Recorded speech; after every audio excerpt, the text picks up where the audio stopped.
Warning. Our YouTube channel and its videos may contain scenes, language, and content that may not be appropriate for all audiences. These videos include surveillance footage, undercover pursuit of suspects, actual police and rescue operations, and fearless confrontations. If you do not approve of the content, please do not watch our videos. If you wish to continue, we strongly advise that you proceed with caution. Viewers' discretion is advised.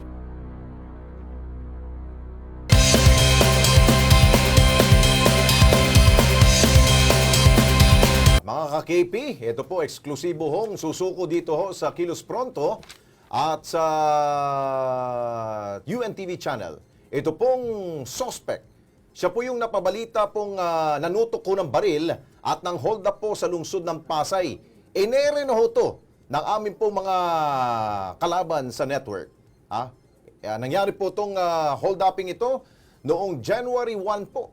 Isang alias Rian po ang kanya pong naging biktima. Ipinost sa social media ang mukha ng suspect kaya nagpasya siyang sumuko. Pero dito raw sa Kilos Pronto, gusto ho niyang sumuko. Kaya tatanungin ho natin, ang suspect na ito, nasa, ito. Toy, anong pangalan mo, Toy? Ernesto Pardo po. Ernesto Pardo. Okay. Ilang taong ka na, Ernesto? Kaka-21 ko lang po. 21. So, okay. Alam mo ba na ikay napalabas na sa telebisyon at kumalat sa social media? Kaya Opo. ako nakita ka. Sino nagturo sa'yo na pumunta sa amin dito sa Kilos Pronto? Alex Santos at sa amin? Sarili ko lang po. Bakit mo naisipan kaming lapitan ng Alex Santos? Gawa po na may sabi daw po sa Pasay, may shoot to kill daw po ako. Okay. So, anong pumasok agad sa isip mo? Kami sumbungan ng mga nabibiktima. Hindi ka naman biktima, kay suspect na kaming napili mong puntahan. At may shoot to kill order sa'yo, sabi doon sa Pasay.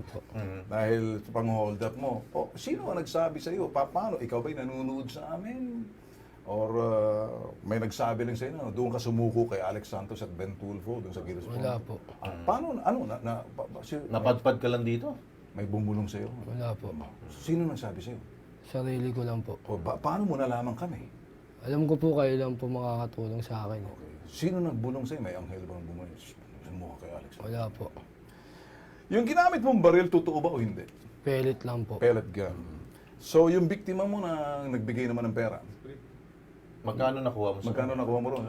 Hindi ko po alam eh. Nasa kasama ko po yun. Sa kasama mo. So, may mga kasama ka May pa? kasama ka pa? Opo. Ilan kayo? Sino yung mga kasama mo?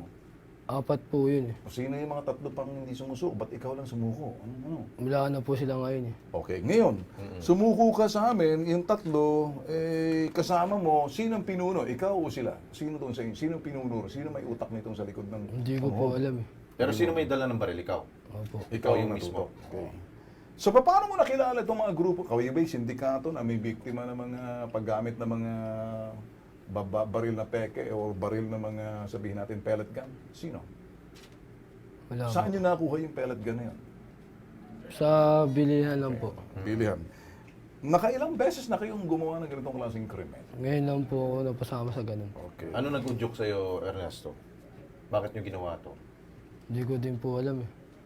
Ikaw ba'y nagdodroga? Nagda-drugs Hindi ba kayo? po.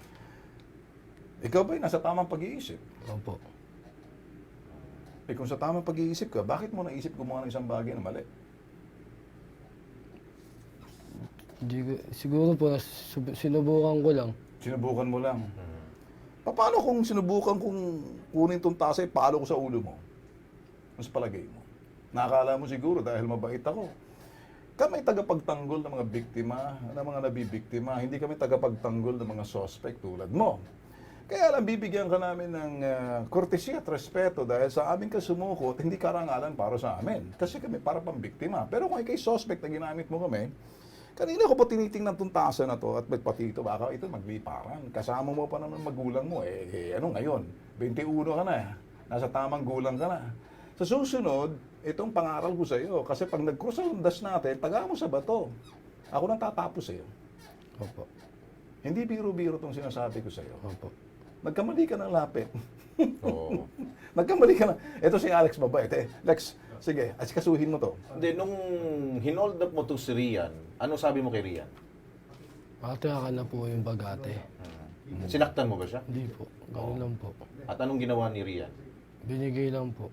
Okay. Nakuha niyo yung bag. Opo. Yan yun, yan yun. Yung Anong buong- mga, yan, yan, sige Lex. Sige. Oo. Yung buong bag ang binigay? Opo. Oh, anong mga laman nun? Pinakita lang po sa akin ng kasama ko, cellphone lang. So wala na sa'yo lahat ang mga laman ng bag na yun? Wala po. Nasa kasama mo. So tatlo kayo nun. Anong pangalan ng dalawa? Dave. Dave. Kompletong pangalan? Yan. Hindi ko po alam buong pangalan. Okay, Dave ang isa, Jan. si John. Ano ito? Kaibigan mo? Kapitbahay mo? Kamag-anak mo?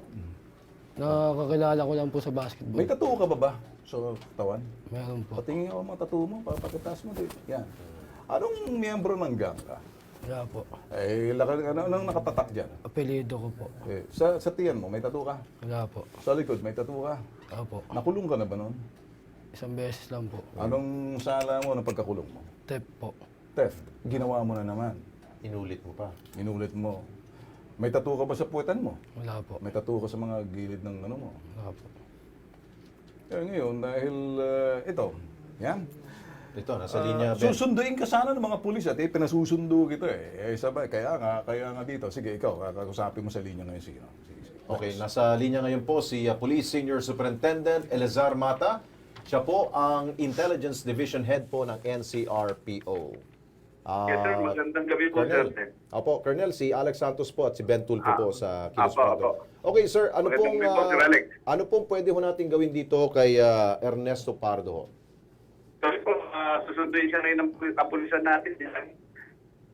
Okay. So may darating na on the way, sir. Ilan pulis ang darating? Darating sa team na police led by Senior Inspector po. Ayun. Ngayon, iba-bio-profile siya at mananawagan kami dun sa immediate area kung sa o lugar na ini-establish niya kung may mga nabibig para mapailan.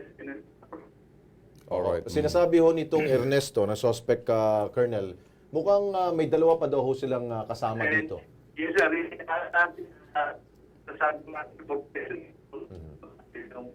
Okay, mukhang napuputol yung linya ninyo. Sige. Yan eh. Yes, sir. Okay, Colonel, ang sa amin lang ho dito sa Kilos Pronto, bagamat kami ho'y takbuhan ho ng mga biktima. Yes, sir. Ito ho, suspect ho to. Yes, sir. Ayaw naman ho namin tong galawin ho dito. Pero sa inyo ho, pag tinan-over ho namin sa inyo, sana ho, pag-ingatan nyo rin po siya. Colonel? Nakaasa po kayo sa security niyan, yung suspect na yan. Okay. At we will do the appropriate action with that suspect po. Okay. Dahil mahalaga rin po ang kanya pong magiging sasabihin dahil may dalawa Yes, pa tayong po. hinahanap po, Colonel. Yes po, imbestigahan po natin yung mga kasama niya pa baka sakaling mahuli. At titignan natin kung may mga iba pa silang biktima para mapailan ng kaso siya. Ayun. Okay. Okay. Colonel, Maraming salamat po sa continuous transit conference sa unit po namin sa NCRPO at pagtitiwala niyo sa amin na i-turn over yan. Alright. yes, thank you rin, sir, sa pagtitiwala nyo rin po sa Kilos Pronto. Thank you, sir. Okay. Ano nga pangalan mo ulit, kid? Ernesto Pardo. Ernesto Fajardo. Gusto mo bang mabuhay pa ng matagal-tagal? Gusto mo matuldo ka na at wala na sa isang gusto pa po mabuhay. Gusto mo pa? Opo. Uulitin mo pa ang gagawin mo? Hindi na po. Kunyari ka pa. Hindi na po. Bakit naisip mo nga ako na takbuhan at hindi mo naisipan Oo nga, takbuhan? hindi pa namin Ako, mag-gets hanggang ngayon, nag-iisip pa. Bakit ka tumakbo sa Kilos Pronto? Wala man nagsabi sa'yo. Wala po. Paano mo O ba't nalaman? napadpad dito? Ako lang po Ano kayo sa palagay mo? Uto-uto kami o mga siraulo kami? Hindi O? po. Dinala ka ng paa mo papunta dito? Nagpasama po ako dito kay Kapitan. Sinabi ba ng nanay mo? Hindi po. Yun yung sinabi ng nanay. Makinig ka. Napanaginipan na kita.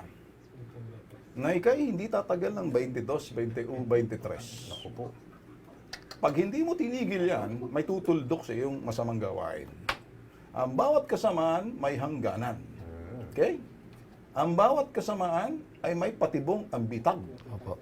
Iba ako pag nanghuli. Walang usap-usapan. Iba sa pulis. Pero ngayon, dahil lumapit ka sa amin, nag-surrender ka, kung surrender nga ang tawag mo dyan, hindi ka, kung pagsusurrender, binibigyan ka namin ng kortesiya ni Alex na ita-turn over ka ngayon sa mga pulis.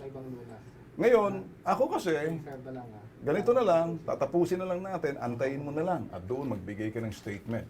Ipinakita lang namin ngayon na Total, lumabas ka na sa TV, lumabas ka na sa ano, na nag-surrender ka na. At yan ay bilang kurtesiya na rin sa'yo, respeto, sige. At siniguro ko na nga nagsabi mo na makaabot ka. Makaabot pa. Baka kasi, sigurado ka ba hindi ka naglalako ng droga? Hindi po. Hindi ka ba natukhang? Hindi ka natukhang. Hindi ka natukhang sa Pasay? Pero taga-Pasay ka? Okay. Problema ngayon, makakarating ka pa kayo ron. Makakarating ka pa kaya ron sa lugar ninyo na gusto ka ng shoot to kill ka na doon sa Pasay. Sabi mo, hindi ba? Eh, paano yan? Mas safe siguro sa loob ka ng kulungan, sa palagay mo. Siguro po. Ganun na lang. Kinaantay ka na kayo sa selda ngayon doon eh. Sige, excited na ngayon dun sa selda 294. O ito Ernesto, pagbibigyan kita ng pagkakataon, kausapin mo sa camera yung biktima mo, si Ria. Sige, go. Sige, sabihin mo. Ria na pangalan niya. Ate Rhea, humihingi po ako ng dispensa sa nangyari sa ginawa po namin sa iyo. Okay, ganun lang. Ganun lang. Hindi ka nagsisisi. Nagsisisi po. Pakita mo na nagsisisi ka. Sige. Nagsisisi po ako kaya po ako sumuko maano ko po yung kasalanan ko ginawa sa inyo kahit iniwan po ako ng mga kasama ko. At para doon sa ibang mga susunod pa sa yapak mo, ang sasabihin mo sa kanila, huwag nyo. Huwag niyo nang gawin yung mga pang-hold up dahil kakamatay niyo lang yan. Okay, alright, sige, ganun na lang. Okay.